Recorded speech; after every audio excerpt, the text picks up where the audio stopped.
دوس قفل، نفضل دايس مستمر.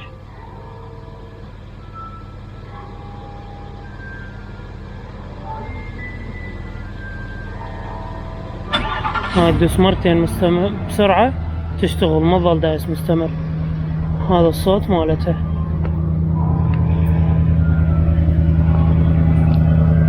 التي صالونسة مخفية،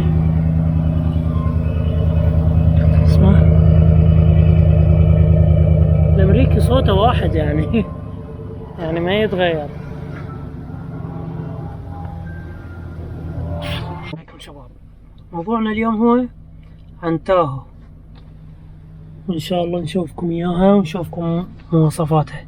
طبعا هاي التاهو التي سيارة فول، بس فتحة ما بيها، يمكن هو التاهو ما يجي بيه فتحة، او هاي السيارة ما بيها فتحة، بس سيارة كمواصفات فول.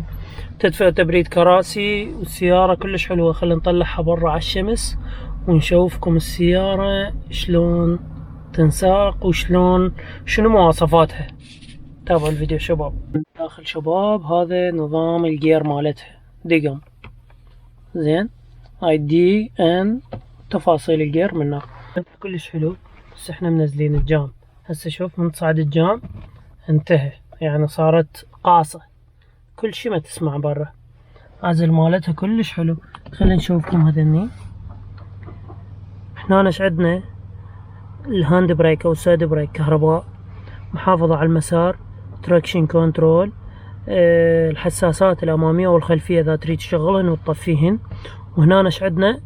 اطفاء السيارة لفترات قصيرة، يعني مثلا انت وقفت بالترافيك لايت، مجرد تدوس بريك السيارة وقفت وقوف تام، تطفي السيارة. اول ما تدوس بنزين راح ترجع تشتغل السيارة وتمشي، على مود يقلل لك استهلاك الوقود شوي. بالتبريد، هاي التحكم بالتبريد، تريده على الوجه، على الجام، على هاي الامور. هنا سرعة المراوح، هنا تشغيل الاي سي، هنا الهواء داخل السيارة، وهنا التحكم مناخين، يعني تريد هذه الجهة تبريدها واحد وهاي الجهة تبريدها واحد، تتحكم بهن من هاي. ان شاء الله الفكرة واضحة. هنا هذا بالنسبة للصوت مال المسجل، تعلي وتنصي، وهنا تقلب اذاعات الراديو. طبعا زر التشغيل بصمة او زر تشغيل، وهنا زر الدبل اشارة.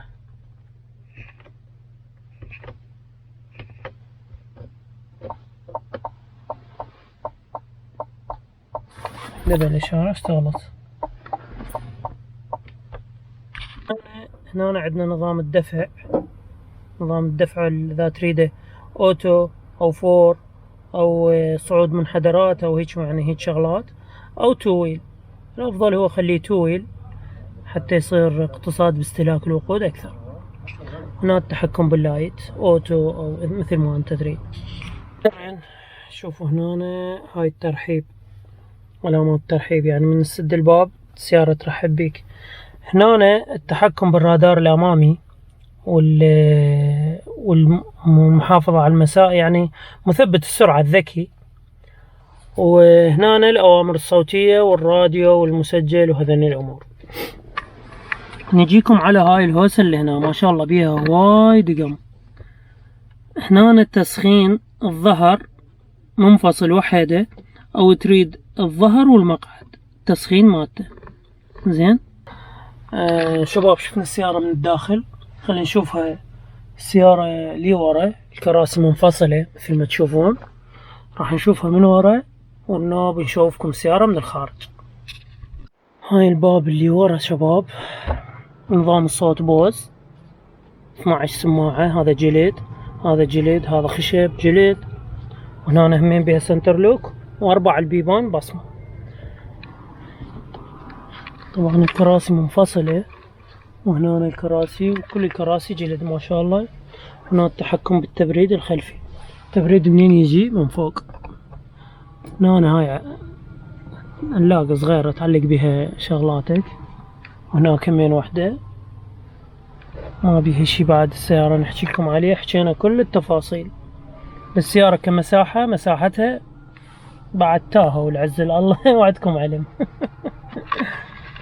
اللي نشوف التفاصيل مال السيارة من الخارج. وهاي التاهو من الخارج. طبعا اللون اسود مميز كلش حلو، بس عليها شوية تراب مثل ما تشوفون، عليها شوية تراب. نسيت اذكر لكم بها هيد ديسبلاي صغير او بلاجكتور يعكس معلومات السيارة على الزجاج الامامي.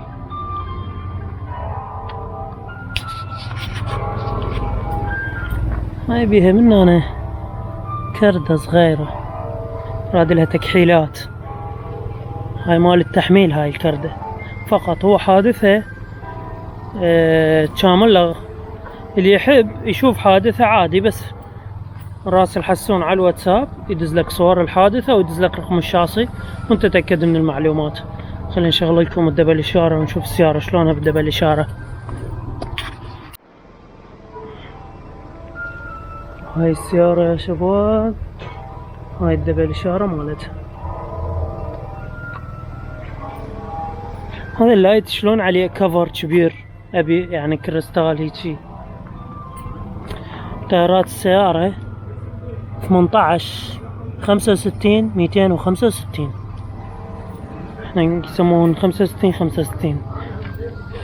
وهذا الليد الامامي.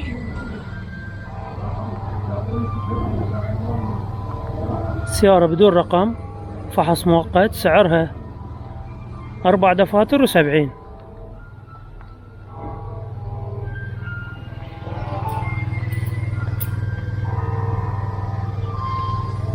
الصندوق مالتها شلون ينفتح منها.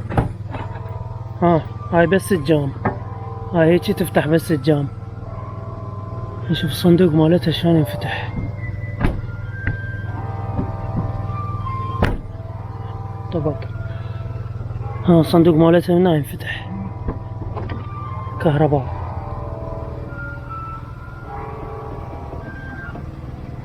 جقات. هاي المساحة الخلفية، خلينا نشوف هنا شكو.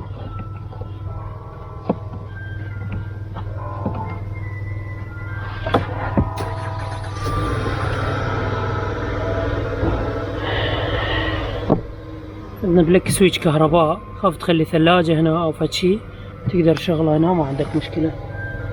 هاي المساحة، هذا بلاستيك، هذا قوي. هيجي سد الجنطة، ده السويتش مالتها انا ناسيب داخلها.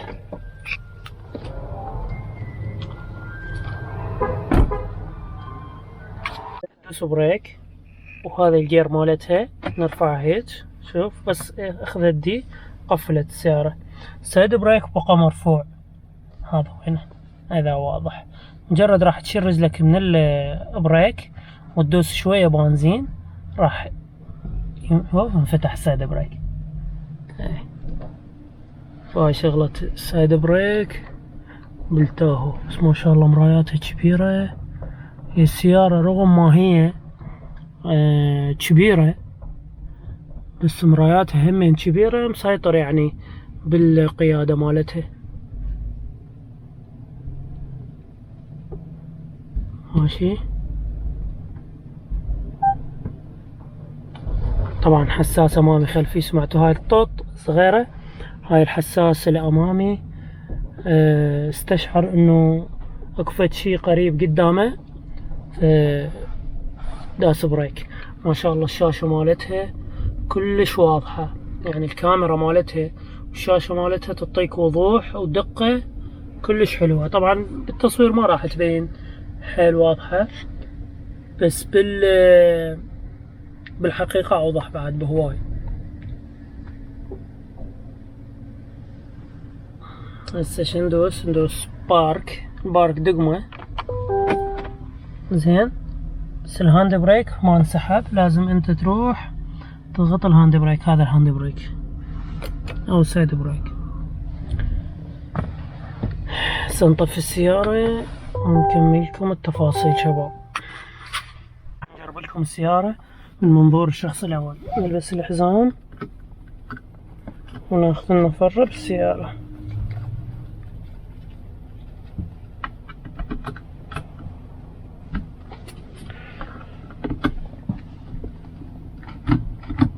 شنو الموضوع؟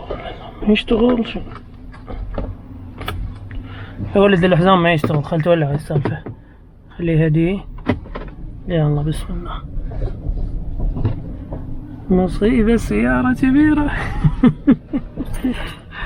يلا بسم الله.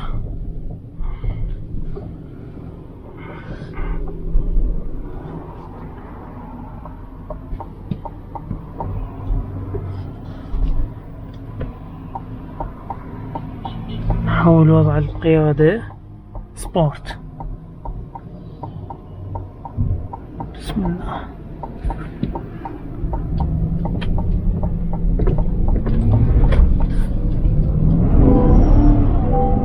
ما شاء الله، سيارة نشاطها كلش حلو. شوف احلى شي بالطاسة، طستها ناعمة.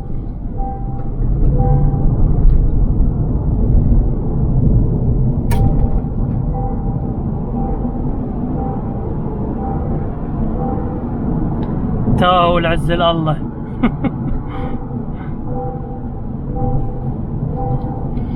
حاول وين الحزام؟ ليش ما قاعد بمكانه؟ والله ما اعرف، اكو مشكلة بالحزام، ايش ما دا يقعد بمكانه، ما يقعد الحزام. خلي نقلل السرعة، نغير وضع القيادة، اجعلها نورمال.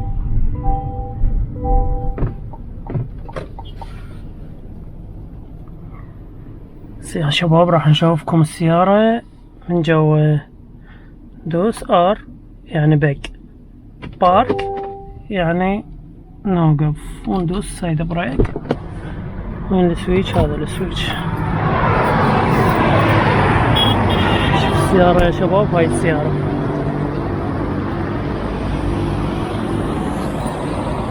السيارة لونها اسود كحلي، يعني قريب، يعني من تفاوع لها اكثر من تدرج لون بيها، مو اسود يعني اسود مات او اسود طافي، اسود كحلي بشذرة كلش حلوة. هسه شو نسوي؟ ندوز تخلي دي،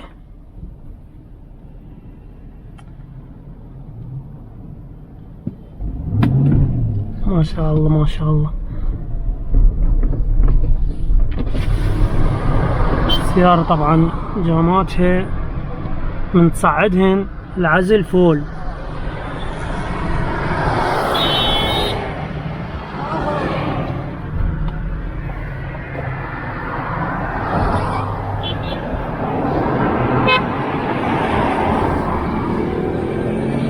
لاند كروز ليش جاء عليه؟ هلا حبيبي.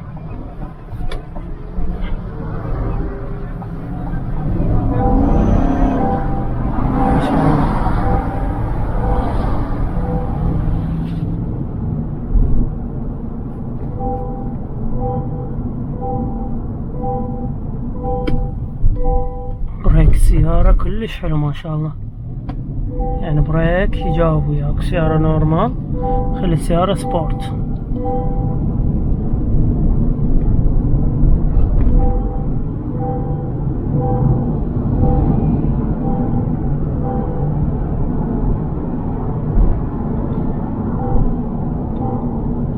بصراحة قد ما السيارة كبيرة، ورا سياقتها بش كم ثانية، يعني ب5 دقائق، ما نقول بش كم ثانية، ورا سياقتها ب5 دقائق تحس نفسك انت مسيطر على السيارة، والسيارة سياقتها كلش حلوة. بس اول ما تصعد بيها تحسها كبيرة السيارة. اذا انت متعود تسوق سيارة صغيرة مثلا ناصية او سيارة غير سيارة، من راح تجي تريد تصعد بيها تحس بيها كبيرة حيل، بس ورا سياقتها بش كم ثانية راح تحس نفسك انت مسيطر عليها، وسياقتها كلش حلوة. شوفوا بالطسة شلون ناعمة السيارة. انا دستدير. طبعا السيارة بها رادار امامي، محافظ على المسار، ومثبت سرعة ذكي.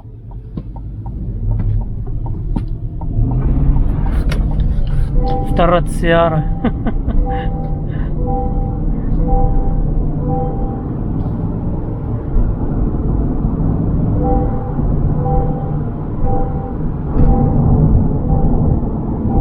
شاء الله السيارة هاي 60 شباب، انتوا تشوفوها 60 بس هي يعني 100 كيلو، لان هذا العداد بالميل مو بالكيلومتر.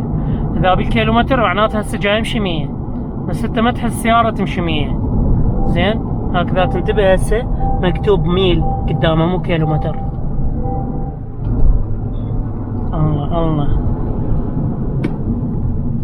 سكة مال القطار. حلو.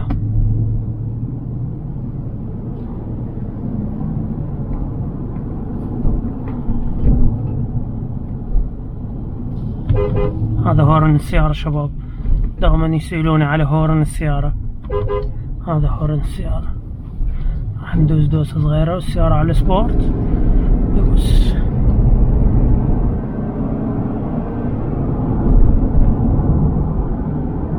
طبعا قوة الحصانية لهاي السيارة 355 حصان، والجير مالتها 8 نمر. 155، العزم مالتها 450 نيوتن، يعني كلش زين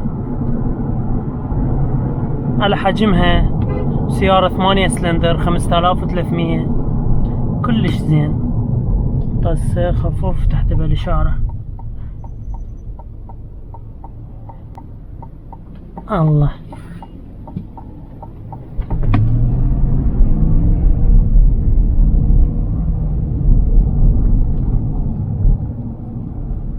نورمال. شباب راح اخلي لكم رقم حسين اللي يحب يستفسر على السيارة على اي شيء، مثلا صور الحادث، او يريد رقم الشاصي مال السيارة، او اي شيء ادخل قل له انا من طرف حسن المسيباوي، اريد صور الحادث مال التاهو او رقم الشاصي مال السيارة او الى اخره، وان شاء الله حسون ما يقصر وياك. واذا مو بس هاي، يعني مثلا شنو تريد تسأله ببالك عن السيارات الموجودة بالمعرض. هسه ما شاء الله شوف من هنا 3 تلورايد موجودات من هاي الجهة وقفات بالمعرض، من هنا كله تشارجر، دوج تشارجر. زين ان شاء الله الفكرة واضحة شباب.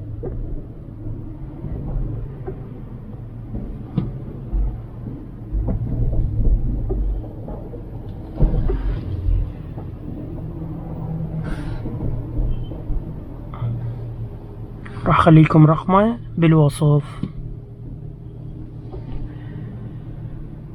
بارك، هاند بريك، طفي السيارة. انتهى الفيديو شباب، ان شاء الله عجبكم. هاي التاهو والعز الله اللي حابها ان شاء الله راح يركبها ويشوف كل الخير عليها ويتونس بها.